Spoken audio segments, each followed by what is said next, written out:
विपक्षी party Bharatiya Janata party की ओर से खड़ा हुआ हूं। मेरे पूर्व में भी अनेक विद्वानों ने अपनी बातों को रखा। महोदय, जो जेएमएम का घोषणा पत्र था महोदय, हर पंचायत में 10 झारखंडी युवक युवतियों को पंचायती राज योजनाओं से जोड़ते हुए पंचायत स्तर पर नियमित आय व्यय के साथ रोजगार देने का वादा हुआ था। उसका क्या हुआ महोदय? अभी तक उसकी विस्तृत जानकारी हमें नहीं मिल पाई है। सरकार को ये बताएं कि उनके लिए क्या हुआ। पिछले बजट में 9 करोड़ मानव दिवस सृजन करने का लक्ष्य रखा गया था महोदय। सरकार बताए कि कितना मानव दिवस सृजन किया गया। वार्ड सदस्य, मुखिया, पंचायत समिति सदस्य एवं जिला परिषद सदस्यों को अपने अपने क्षेत्रों में विकास कार्यों कराने हेतु अलग अलग राशि की व्यवस्था होगी। कितनी राशि की व्यवस्था की गई महोदय, उसे भी बताने की कृपया की जाए। कुछ इसी तरह की वादा कांग्रेस पार्टी के द्वारा भी किया गया था। ग्रामीण क्षेत्रों के में वेयर हाउसिंग, कोल्ड स्टोरेज के निर्माण में निवेश करने वाले किसानों को सब्सिडी प्रदान करेंगे। सदन को यह बताया जाए कि पिछले 5 वर्षों में ग्रामीण क्षेत्रों में कितना वेयर हाउस और कोल्ड स्टोरेज का निर्माण कराने का प्रयास किया गया। पंचायत स्तर पर खाद्य प्रसंस्करण इकाइयों की स्थापना की जाएगी। कृषि प्रशिक्षण प्रशिक्षण केंद्रों को जोड़ेगी। कितनी इकाइयों की स्थापना हुई और कहां हुई, इसको भी बताने की जरूरत थी। इसी तरह बहुत सारी योजनाएं हैं जो सिर्फ घोषणा पत्र में ही रह गया, जिसका कोई क्रियान्वयन नहीं किया गया। अगर घोटालों की बात की जाए ग्रामीण कार्य विभाग में, तो बहुत लंबी लिस्ट है महोदय। वीरेंद्र राम जो हमारे चीफ इंजीनियर थे, वो किन्हीं से छिपा हुआ नहीं है कि उनके पास कितनी राशि हुई। और भी पदाधिकारी जिनका नाम मैं नहीं लेना चाहता।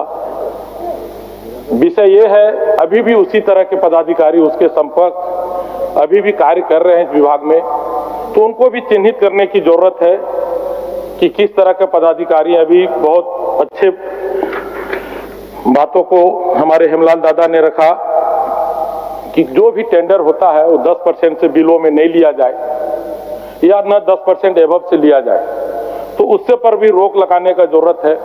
और खास करके जो भी राशि बजट में प्रस्तावित की गई थी, उसमें भी पूरा राशि क्यों नहीं खर्च होता, इस पे भी एक कमेटी बनाई जाए। इस विभाग में भी 32-33% राशि खर्च नहीं हो पाई।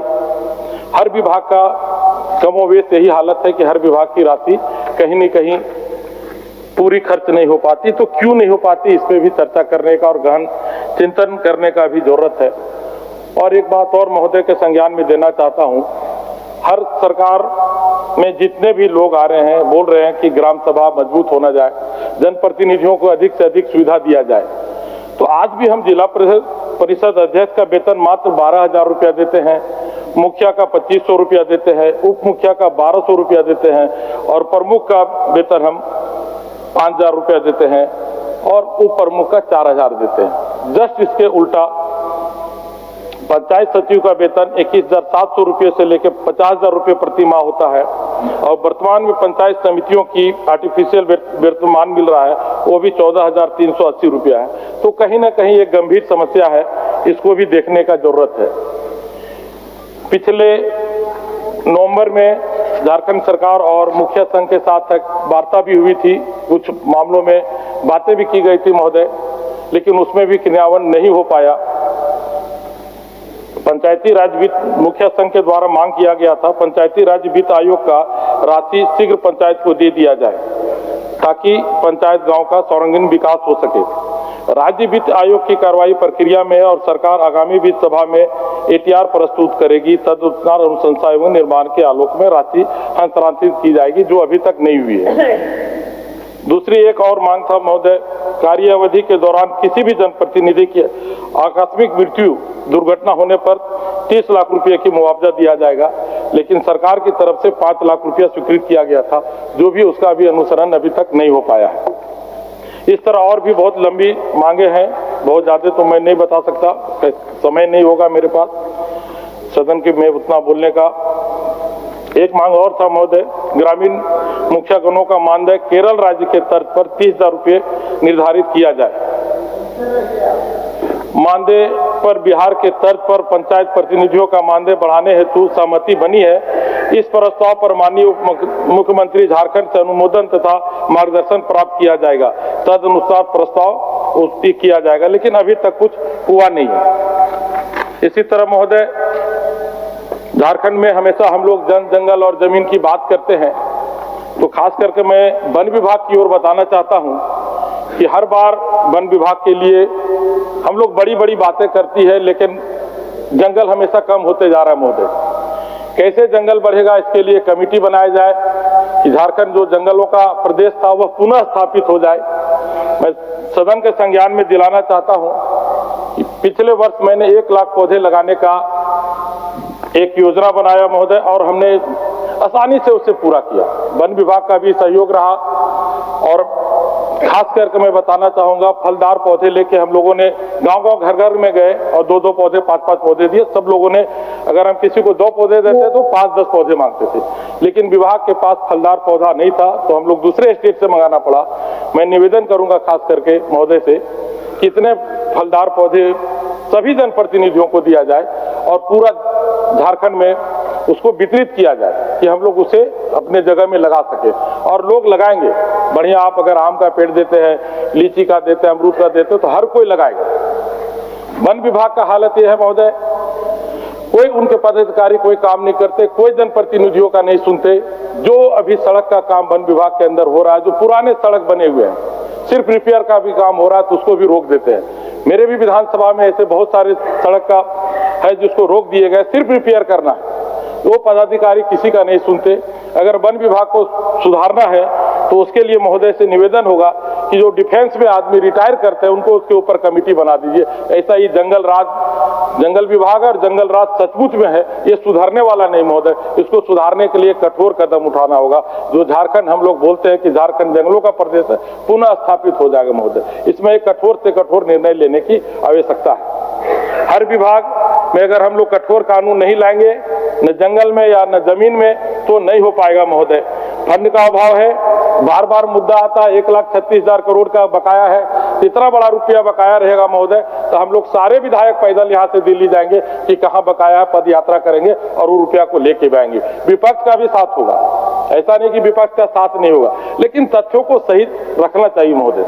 मैंने अपनी जो जानकारी जुटाई महोदय, झारखंड सरकार सुप्रीम कोर्ट गई और सुप्रीम कोर्ट में मामला ट्रिब्यूनल में फंसा हुआ। तो ट्रिब्यूनल में हम लोग कहां अटके हुए हैं, कैसे हम लोग का मामला वहां उठेगा, कैसे हम लोग बढ़िया वकील कर पाएंगे, कैसे वहां से हमारा पैसा आएगा।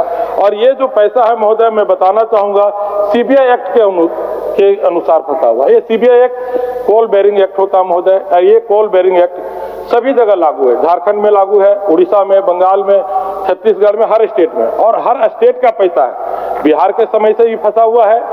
क्यों फंसा हुआ है, गहन चिंतन करके हम लोग ट्रिब्यूनल में कैसे अपना मामला को रखें। मामला सब जुडिस है, और हम चिल्लाते रहेंगे कि मेरा 1,36,000 करोड़ दो, मेरा 1,36,000 करोड़ दो, तो मिलने वाला नहीं है। जब तक न्यायालय में मामला है तब तक ये पैसा नहीं मिलेगा। न्यायालय में कैसे हम लोग जीतेंगे, कैसे ये पैसा झारखंड के लोगों को मिलेगा, इसके लिए सोचने का जरूरत है। बार बार लोगों को गुमराह करने की जरूरत नहीं है। अगर सच में कहीं है तो इसके लिए कमेटी बना के इसके लिए किया जाए महोदय। मैं अंत में एक बात और कहना चाहूंगा महोदय, अभी जमीन का भी मामला बार बार आता है। जो नियम चला रहा है जमीन का, क्या हम लोग इसी तरह सत्र पर सत्र खत्म हो जाएगा, वो बीमारी सुधरेगा क्या महोदय? ये बीमारी नहीं सुधरेगा।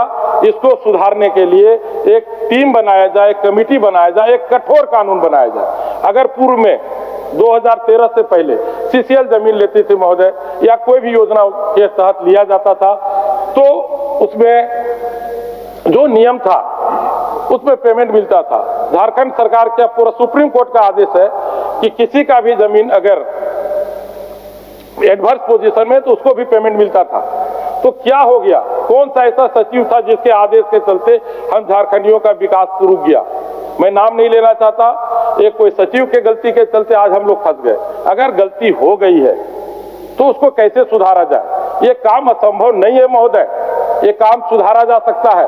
क्यों नहीं सुधरेगा? क्यों नहीं झारखंड का नियम कानून सुधरेगा। इसे सुधारने की जरूरत है और हम लोग नहीं चिल्लाएं, सत्ता पक्ष और विपक्ष एक होकर सुधारें और हम लोग सुधार के इस कानून को लाएं। चाहे हमारा झारखंड में जो विकास का काम है, जो भी इन्वेस्टमेंट के लिए लोग आते हैं यहाँ कानून के चक्कर में चले जाते हैं।